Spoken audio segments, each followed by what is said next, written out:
Hi Freunde, mein Name ist Nico, ich bin blind und ich befinde mich gerade in Berlin im Apple Office und neben mir sitzt Sarah Herrlinger. Ich werde ihr jetzt ein paar Fragen stellen auf Englisch, aber ich werde sie natürlich im Nachgang für euch auch übersetzen. My first question is, what is your personal favorite innovation at accessibility at Apple?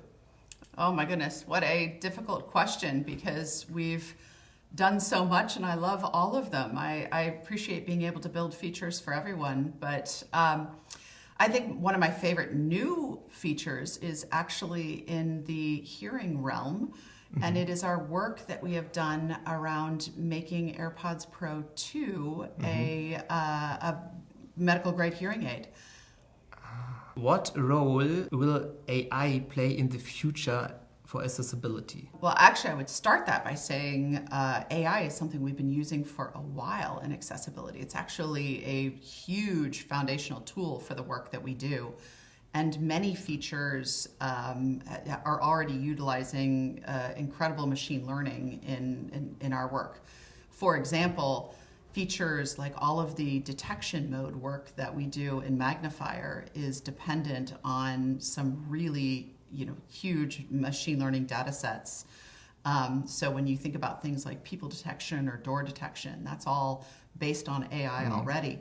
But as we look at AI in the future, I think the sky's the limit. The work we're already doing around Apple Intelligence and looking at things like writing tools and being able to both simplify complex concepts and texts as well as being able to up-level things, to make text more professional or, things like that are all things that are using that Apple Intelligence, foundation already. So I think as we start to look at what we're going to be able to do to support specific communities like the blind community, there's so many things that we're going to be able to do. And as we're Apple, we never really talk about exactly what we're going to do before it launches, but I am really excited at what the team's working on.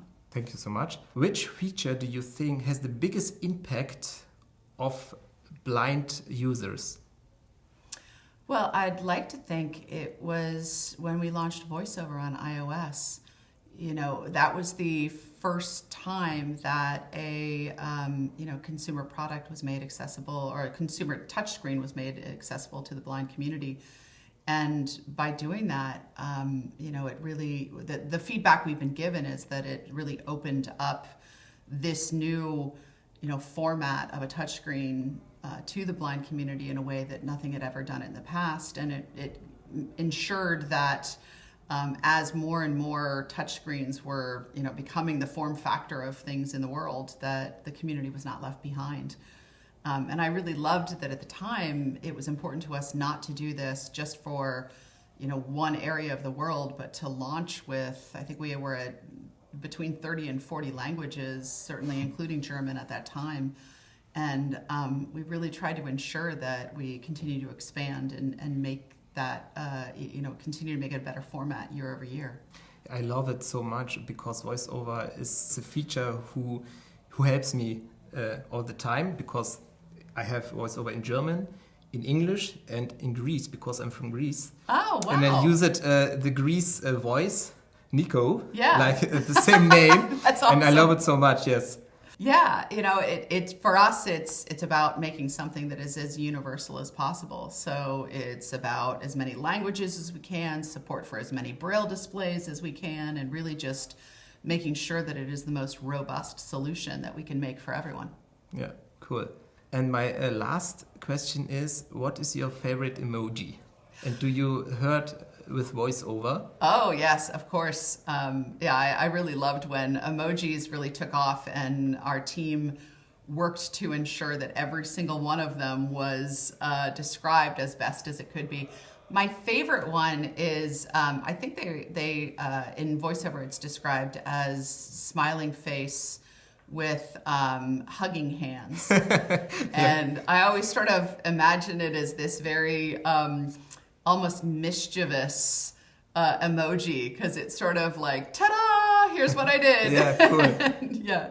My first emoji is this emoji who laughed with this with tears. Oh, yes, yeah. I love it. This emoji. Yes, it's very funny. Yeah, because it's laughing so hard it's crying. Yeah. Yeah. You can use this emoji in every time. Yep. Yeah. Yep.